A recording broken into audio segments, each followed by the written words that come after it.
like a scalpel. She never touched the children, she just priced us.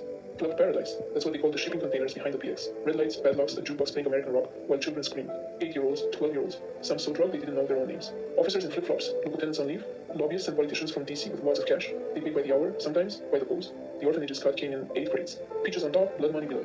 Andrea was 9, came to us after her village burn. Gap between her front teeth, a ragdoll stitched from an old Red Cross blanket. Erica took one look and said, "That one's premium export." She called us invoices. I was scrubbing the floor right outside her office. The door was open a crack. I heard every word.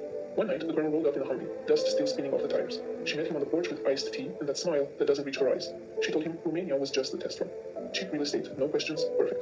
Next stop, Fort Bragg, then Pendleton, maybe even so. Orphanages tucked inside every base perimeter. She called it adoption acceleration. Said half of Congress are pedophiles.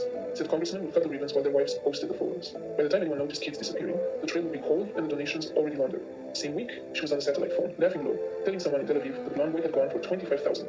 A politician in DC wanted twins, no older than 10, faces unmarked. She quoted 30 each if he wired it the same day. Then she dropped her voice and said the real money was Ukraine, not for the kids alive, for the kids liquefied. That's the word she used, liquefied. They'd load the ones nobody wanted, the biters, the sick, the ones who cried too loud, into white vans before dawn. Destination, a clinic outside Odessa. White coats, no names. They'd keep the kids on glucose strips, draw a pint every 3 days, sell the plasma to burn units, the whole blood to rich people who think it keeps them young. $8,000 a liter.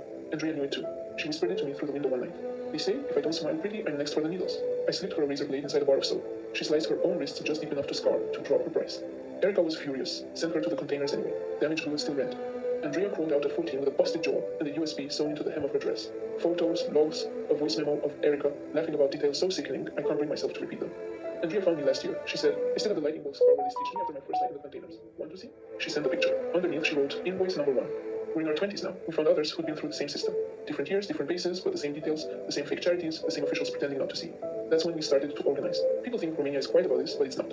Everyone here has heard rumors. Some journalists are still brave enough to publish the truth, even if their stories get pulled hours later. The public knows what's happening. They just need proof that can't be erased. That's what we're working on now. We've seen what happened with Jeffrey Epstein, how survivors refused to stay silent until the system cracked open. We're doing the same. We don't want revenge. We want justice and protection for the kids still trapped in the system. Like we say in Romania, a lie has short legs. They can run for a while, but the truth runs longer. Erica ran it. American blonde.